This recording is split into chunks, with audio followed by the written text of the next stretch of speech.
बिहार के दरभंगा एयरपोर्ट के स्थायी टर्मिनल को लेकर लेआउट तैयार कर लिया गया है।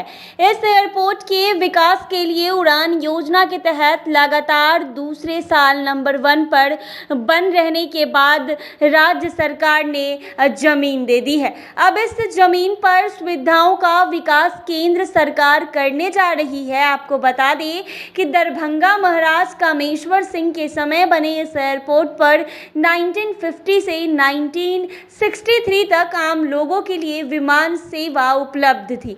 आपकी फिटनेस का राज क्या है? एशवेल रस, ये एक ही बोतल में है। Stress, weakness, acidity, obesity, hair fall, skin की हर परेशानियों का एक ही हल। एशवेल लाइफ, डायबिटीज फ्री लाइफ।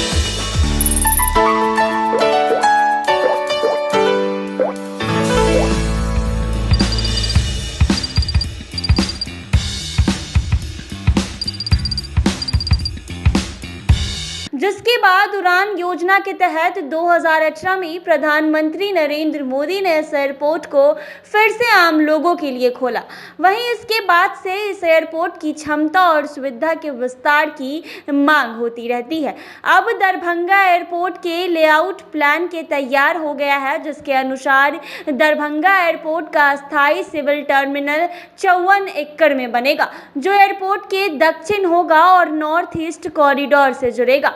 बता दें कि राज्य सरकार की ओर से दी गई 24 एकड़ अतिरिक्त जमीन पर रनवे का विस्तार और रात में टेक ऑफ और लैंड करने की सुविधा के लिए ILS सिस्टम लगाया जाएगा। 67,000 वर्ग मीटर में बनने वाले इस नए टर्मिनल भवन की ब्लूप्रिंट के अनुसार दरभंगा एयरपोर्ट पर मुख्य टर्मिनल 2 फेज में बनाया जाएगा।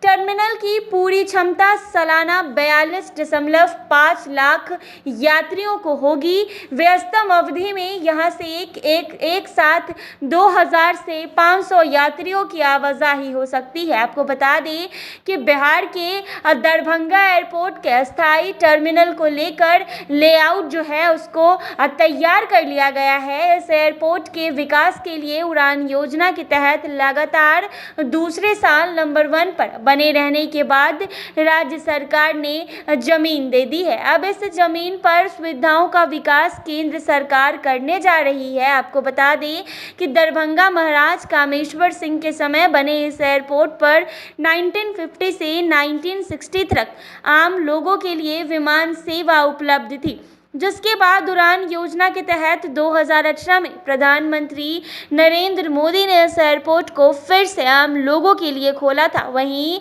इसके बाद इस एयरपोर्ट की क्षमता और सुविधा के विस्तार की मांग होती रही है। जी हां, आपको बता दें कि अब दरभंगा एयरपोर्ट का लेआउट प्लान के तैयार हो गया है, जिसके अनुसार दरभंगा एयरपोर्ट पर स्थायी सिविल टर्मिनल 54 एकड़ में बनेगा, जो एयरपोर्ट के दक्षिण होगा और नॉर्थ ईस्ट कॉरिडोर से जुड़ दिया जाएगा। बता दें कि राज्य सरकार की ओर से दी गई 24 एकड़ अतिरिक्त जमीन पर रनवे का विस्तार और रात में टेक ऑफ और लैंड करने की सुविधा के लिए ILS सिस्टम भी लगाया जाएगा।